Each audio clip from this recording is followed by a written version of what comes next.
addition to that, as many of you know, Secretary Clinton over the years has given speeches to Wall Street financial institutions behind closed doors and has been paid $225,000 a speech.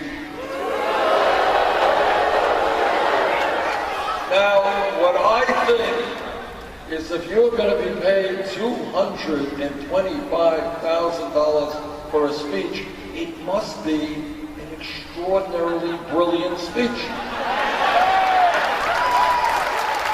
It must be a speech that could transform the world.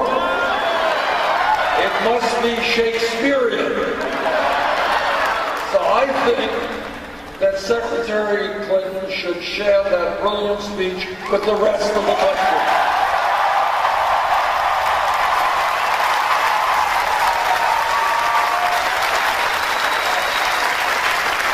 The American people have a right to know if what she says behind closed doors to Wall Street is what she says to the American people.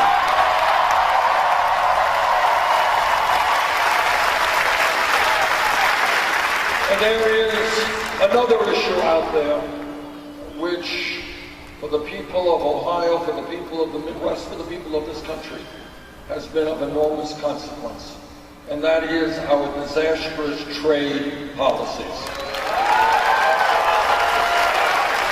I was elected to Congress representing Vermont, took my own seat in 1991.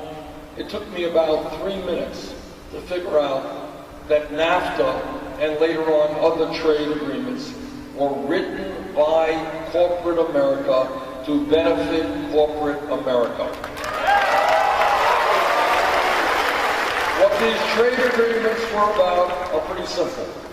What NAFTA said, what permanent normal trade relations with China and the other agreements said is, look, I'm a corporation.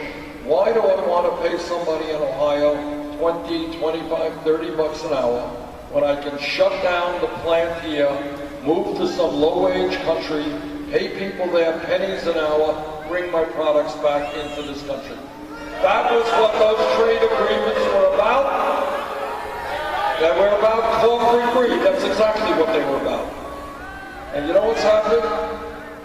Since 2001, this country has lost almost 60,000 factories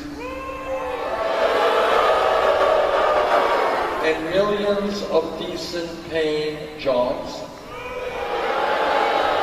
And on top of that, these trade agreements have created a race to the bottom. You know what I mean by that? What I mean by that is that if you get a job in manufacturing today, you will likely be paid significantly less than somebody who did that job 20 years ago.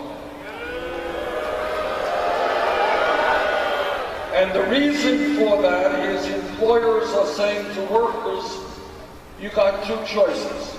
Either you're going to accept a reduction in wages and benefits, or else we're moving to China. Your choice. Well, that is not a choice American workers should have to make.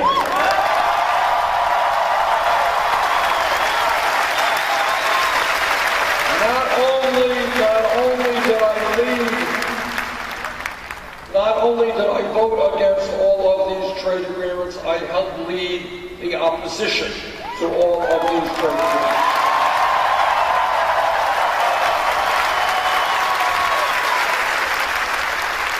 But I'm sorry to have to tell you that Secretary Clinton has had a very different position on trade than I have. She supported NAFTA. She supported permanent normal trade relations with China, trade agreements that have cost us millions of decent paying jobs while corporate America made huge profits. Did I say huge? That's what I thought I said, okay. Now, there is at this moment, another trade agreement up on the floor of the House and the Senate. It's called the Trans-Pacific Partnership. Smart group of people. I helped lead the opposition against the TPP, one of the first to oppose it.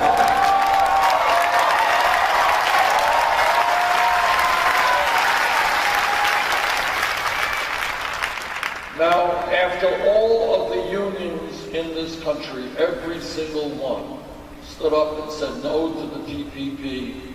After supporting it, Secretary Clinton came on board and opposed it. She supported it, she opposed it. But just the other day, she said that she wants to make it tougher for automobiles to be imported in this country under the TPP. That's fine, but it does not go anywhere near far enough. Our job is to kill this disastrous trade agreement.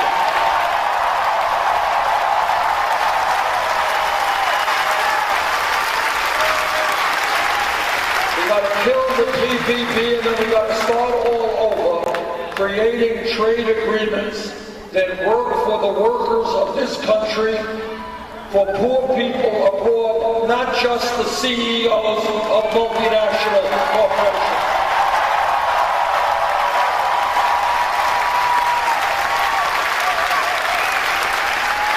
Everybody in this room knows that one of the important functions and jobs of a president is to conduct sensible foreign policy.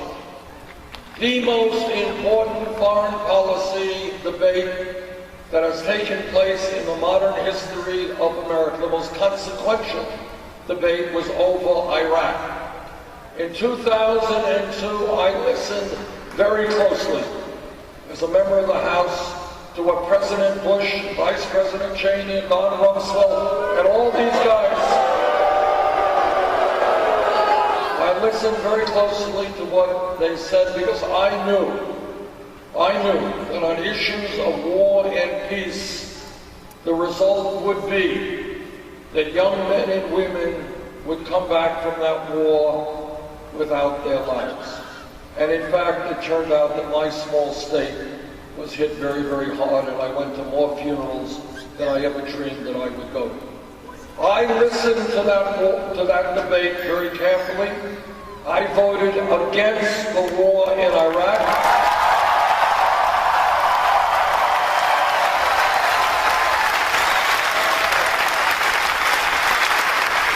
And if you go to my website, BernieSanders.com, listen to what I said in 2002 in terms of my concerns about the destabilization of the region after the overthrow of Saddam Hussein.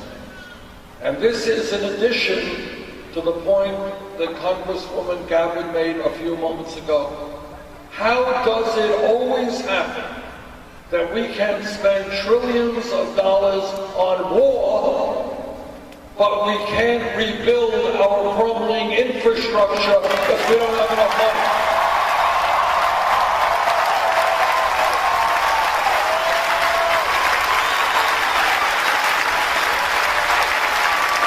I know it's a radical idea, but maybe we want to rebuild the water system in Flint, Michigan.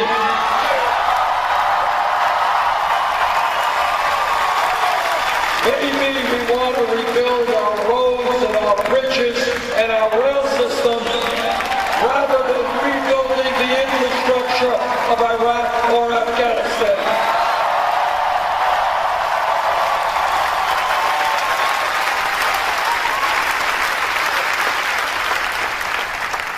Now, this campaign is doing well because we are listening to the American people and not just wealthy campaign contributors. And what the American people are telling me, what workers are telling me, is they cannot make it on $8 or $9 an hour.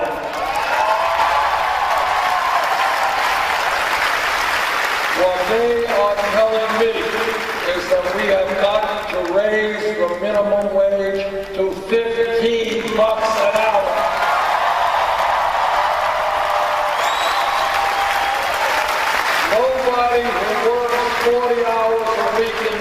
country should live in poverty.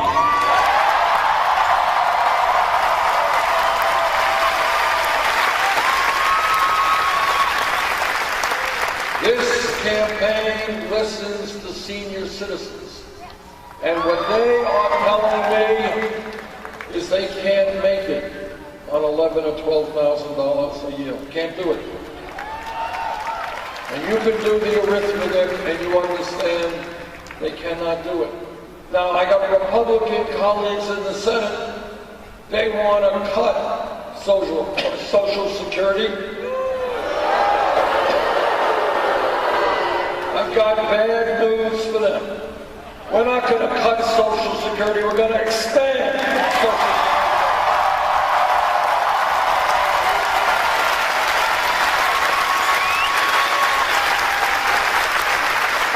This campaign is listening to young people.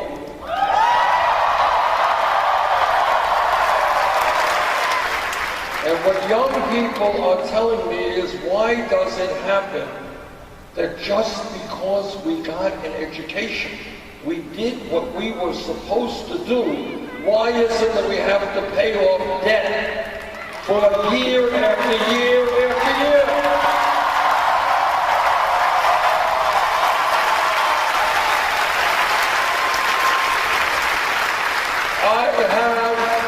Talk to people all across this country. Talk to a woman in my own city of Burlington, Vermont. Her dream was to become a doctor. That's what she is. She now is paying off $300,000 in debt for becoming a doctor. We need doctors. She shouldn't have to pay off $300,000 in debt.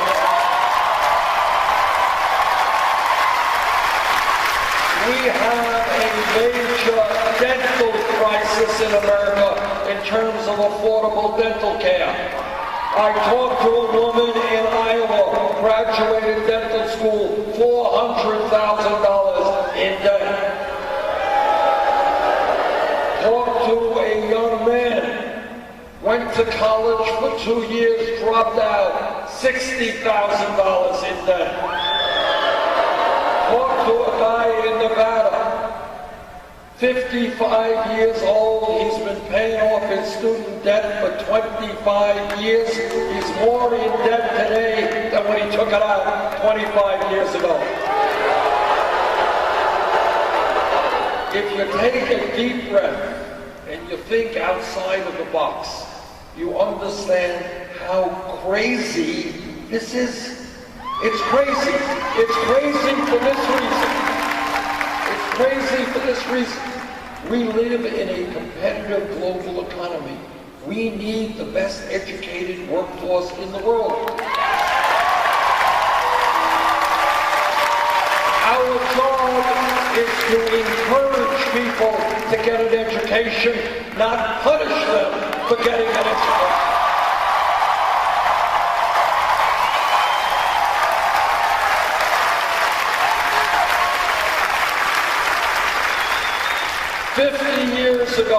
50 years ago, you had a high school degree. You know what? You were doing damn good. You can go out and get a lot of good jobs. The world has changed. The economy has changed. Today, people need more education than they used to. So when we talk about public education, we cannot just talk about first grade through 12th grade. That was good back then. It doesn't work today.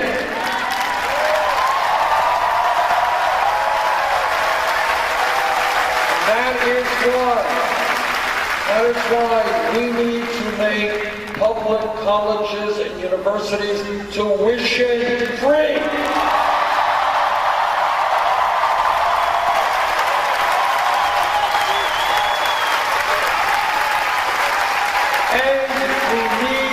Significantly lower student debt by allowing people to refinance their loans at the lowest interest rates they can buy.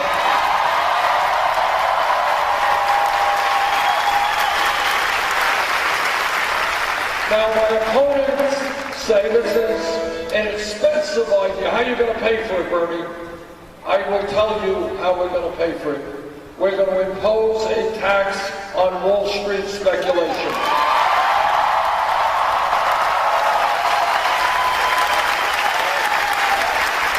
You know, when Wall Street's greed